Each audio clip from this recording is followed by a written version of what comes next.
Hey, delicious. Okay.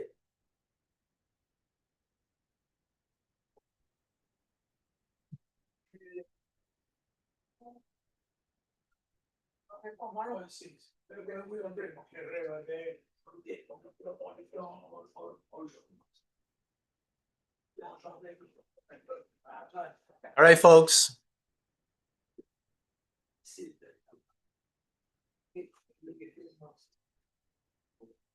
Hi.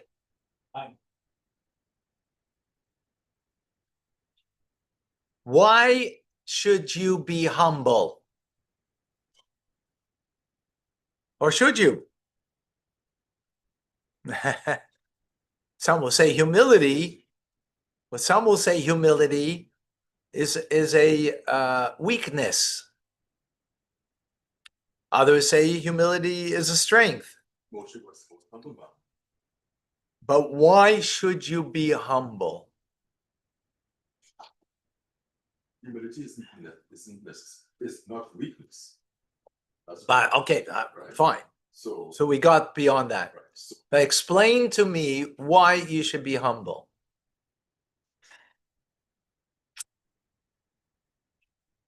No? Come on. What's going on over here? Online. Explain to me. Why should you be humble? being arrogant, when you're arrogant, you're not yourself. Okay. In other words, if you won't be humble, so you might become arrogant. So if you will become humble, then it saves you from being arrogant. That's fair enough.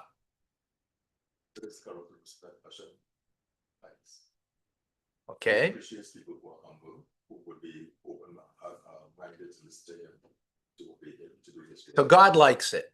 God likes us humble. Aha. They like to see you meek and meeker, right? Like so. Is there any truth to it? Is being humble merely a means to an end? In other words, if I won't be humble, so then I have a chance to becoming haughty. Therefore, I need the humility. So it means there's no value in being humble. The only value is that I shouldn't become arrogant, right? Yeah, one second. And then there is, I should be humble because that's what God wants. Okay, that's maybe a little more of an end in itself. But is there any value in of itself? It's only because God wants. Is there a truth to it in of itself? Let me ask you a simple question.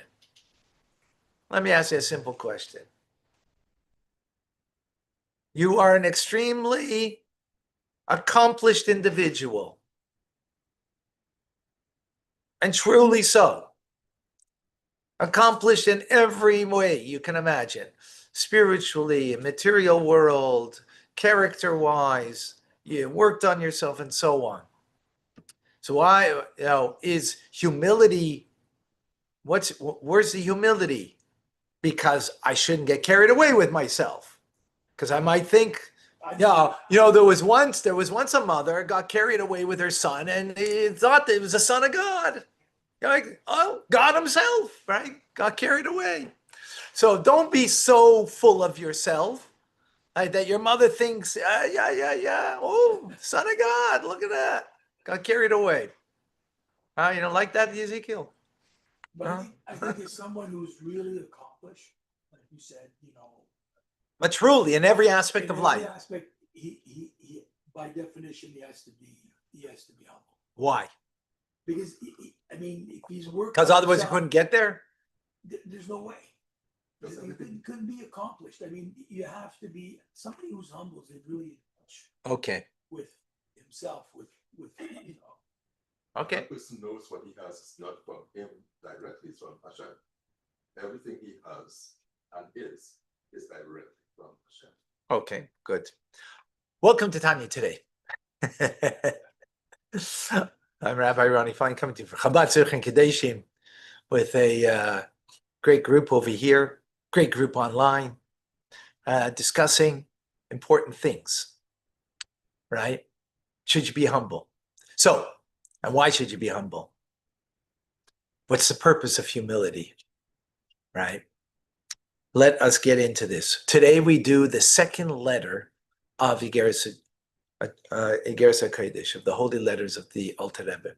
This letter was written after his release from imprisonment. He was in prison for 53 days, which, by the way, in that merit, we have 53 chapters as the first part of Tanya. It's 53 chapters. Divinely orchestrated. And his reason for being in prison, because of trumped up charges against him, that he was abetting the Turkish enemy, the Ottoman Empire, by sending money to Israel, which was under control of the Ottoman Empire. And he was sending money to the Chassidim there, right? Not to but this was all in order to get rid of him, because there were Jews, fellow Jews, who didn't like his teachings and didn't like the path that he was setting. So this was from This is from fellow Jews, from the Misnagdim, right? The Misnagdim, as they're called, those who oppose the Hasidic movement, right? Here he got released from prison, and listen to what he says to his Hasidim. He begins with the well-known verse of Jacob, our forefather, Kitointi mikol hachasadim. I have become small from all of the favors and truth. I've become small. In other words, I've been released from prison. I feel my smallness, right? Humility. So there's different explanations. What does it mean you feel small? What does it mean you feel small? Like, is it small because I feel humble? Is it small because I feel I don't deserve? What does it mean exactly, right? So says the Alter Rebbe that, what does it mean small? It means every single favor that God does to me makes me feel small. Whoa, listen to this. Opposite what is natural, right? makes me feel humble. Every single favor that God does to you is making you feel small. Why? You would say, what do you mean? God's doing me the favor, he didn't do you the favor. Why is that making me feel small? Why is it making me feel humble? It should be the opposite, right? No, he explains. Because when God's doing kindness, what is he doing? He's, figuratively speaking, he's taking his right arm and embracing you. What does it mean he's embracing you? It means he's bringing you closer. The kindness that he did to you means he's bringing you closer to him, right? Well, what does it mean that you're getting closer to God? Well, when you get closer to a human being, familiarity breeds contempt. Not here, not with God. God brings you closer. The closer you get to greatness, what happens to you? You feel smaller. Not because the greatness is making you feel smaller, but you are aware of what you're standing before. Of course, you're going to feel small. So if you're standing before the Rebbe, of course you're going to feel small because you know how great he is. Imagine standing before God. The closer he brings you, the more you're going to feel small. Wow. The more you're going to feel small. That's what Abraham said. I am but dust and ashes. In other words, the closer God brought me to him, the more I'm feeling nothing. I'm feeling you. Wow. This is the humility that Yaakov had, right? Remember, when did he say katointi, that I feel small? Is because Esav, his brother, was coming, and he was afraid that I feel small because God has done so many kindnesses with me in my life that I feel small, that I might not be worthy now. Not like you did so much kindnesses with me, so therefore, obviously, no. He regarded himself as insignificant because of the favors. Not that he's more significant because of the favors. Right? So he felt unworthy that now Esav is coming. That's Esav, that he's going to be protected by God, even though God promised him he's going to protect him against Esav. But he didn't feel that he's worthy to be protected. Why? Because God has brought him so much in his life, brought him so close to him. He feels his smallness, he feels his unworthiness, that now he should be further protected. And maybe he has even sinned and therefore totally unworthy. Wow. This is the complete opposite of the ways of the world. The ways of the world is like Ishmael, right? Avram was the embodiment of kindness. His son Ishmael was also the embodiment of kindness, but of klipa. Avram is of holiness. He's of the other side, of negativity, of klipa, the shell that covers over on the truth. The more goodness is done to him, the more kindness is done to him, the more he feels deserved, which is human nature. That's human nature. The more you've been bestowed, the more you feel your specialness.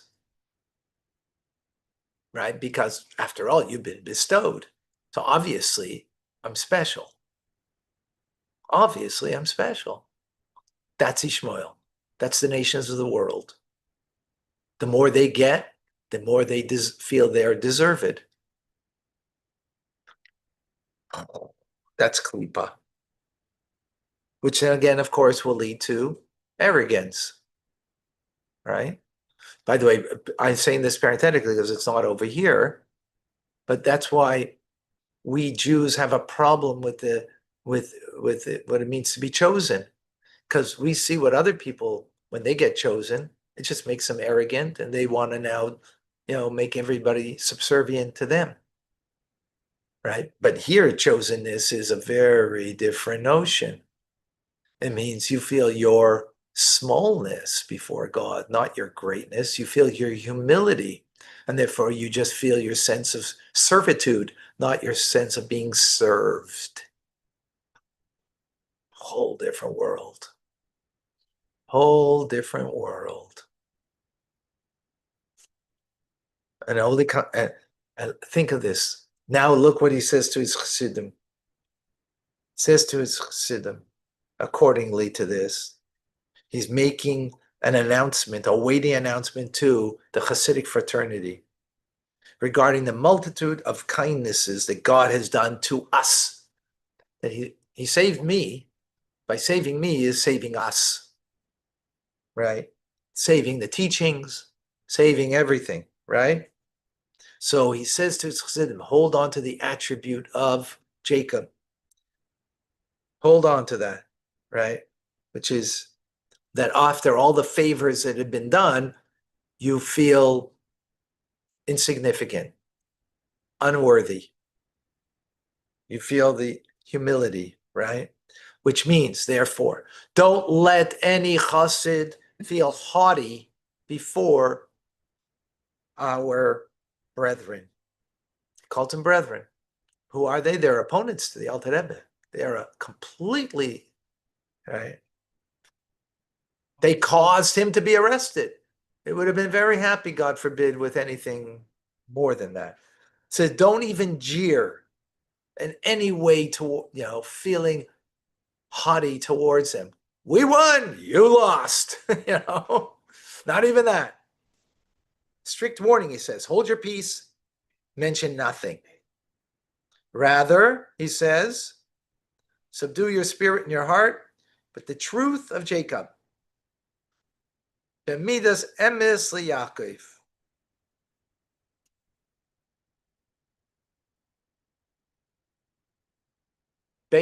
It says, hold by the truth of Yaakov. By the way, says over here the Rebbe Marash, because of that, he lost 50,000 chassidim.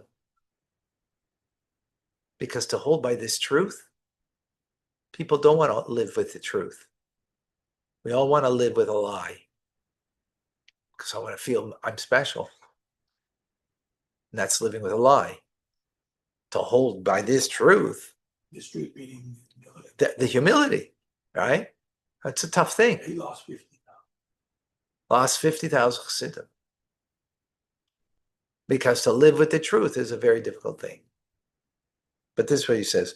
With humility, answer softly towards them, turn away from anger, have a restrained spirit, and perhaps God will put a loving response in their heart to our brethren as water reflects the image of what we project. Hopefully that will be projected back to us. Wow. This is a real chassid. I mean, think about it. You're a Rebbe who's like, Hanasi Huakil. The leader is everything. And then what they did to him, what they tried to cause, and the pain that the Alter Rebbe went through. Yet he just sees God's kindnesses, and that we have to hold ourselves above it. Why? So what's coming out over here? Humility. Alter Rebbe. No, him. No, the Alter Rebbe. No, the Alter Rebbe is the author of the Tanya. Right. The first Rebbe. Yeah. First, this is 1798 or 99 that he was arrested. 1798 or 99. I don't remember now. He was arrested. All right. So humility, I asked you in the beginning, what's the purpose of humility? Right? Is it a means to some end? In the end, it's an end in itself because it's a truth. What's the truth? The closer you are to God, the more self-effacing you become. Because the more you sense his presence, his greatness, rather than you. Like take it on human terms. You become a vehicle. Well, as a result, you become that's the result of it. So humility is not a means to something, it's a reality of something. That's the point over here. It's a reality. It's also it's immense. Well, it's the truth. The closer you are to God, the more self-effacing you are. The more you realize you're nothing. And all you are is but a conduit for the divine. That's all you are. It's just a conduit. In front of there's no time and space. There's no time and space. There's no you. Yeah. There's no you. Right. So, in human terms, like when someone gives you a gift, often you feel very good. Wow, that's so, you feel good about yourself because someone gave you a gift. The truth is, what you should really feel is the greatness of the person that gave you the gift. Wow, you're amazing. Right? But we are full of ourselves, and that makes me feel good, right? That I got something. But the truth is, really what's good over here is not you that you got something. It's the one that gave you. What we really should feel is their greatness, not our specialness. Right? That's when we take this idea and think about it for a moment, right? That in human interaction, that's how it should reflect itself is, someone gifted you, you don't feel, wow, thank you for making me feel so special. That's how often we would take something, and how even if we don't say that, we thank them based on feeling special. But that's wrong. That's not what you should feel. What you should feel is how great they are. They gave you something. They gave you a gift. Even if you feel deserved of the gift. That itself is a problem, obviously. Why you deserve it of the gift? Right. Now, obviously, you went to the store and you bought something. You bought some fruit for $5 and you gave $5. That's not a gift, right? I'm not talking about you paid for something. So that's transactional. A gift, so it's not transactional. Right? Someone gave you a gift.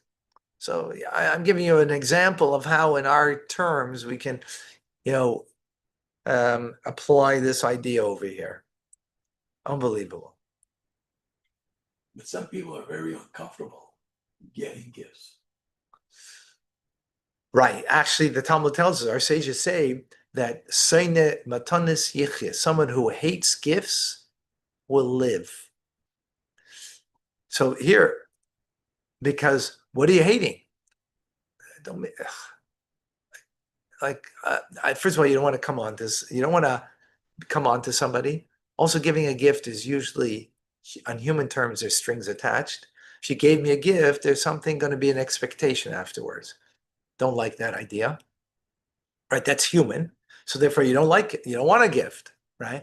And furthermore, tzaddikim, right? Righteous people, they want to get what they deserve. They don't want a gift in life. If I'm not deserving of it, not deserving of it. I want to get what I put into life. I don't want a freebie.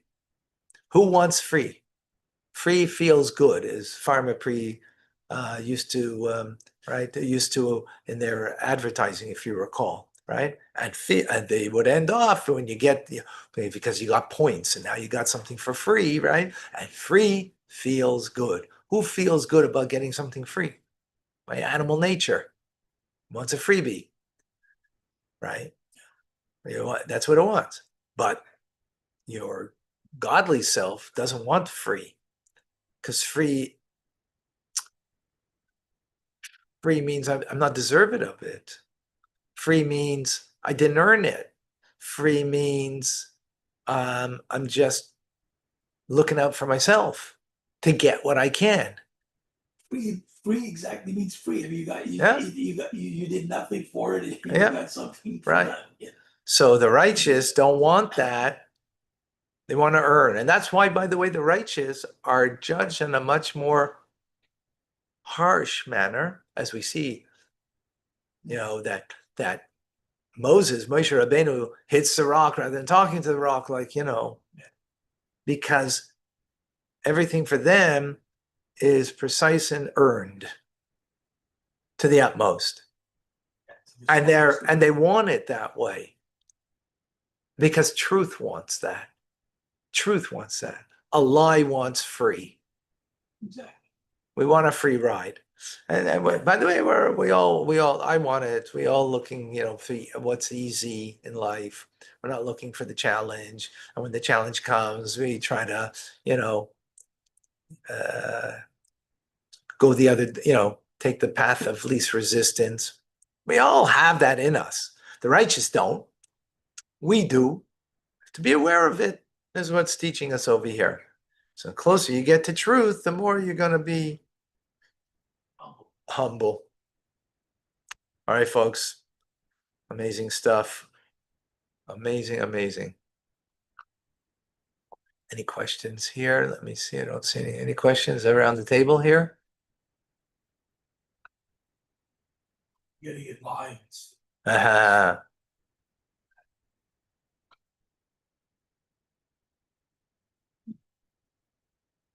Yeah. Your birthday. That's it. On top of that. Today we celebrate Yukatiel Ben Shimon, his birthday. Oh Hashem. What a way to celebrate. God has done so much kindnesses. Yeah. So. All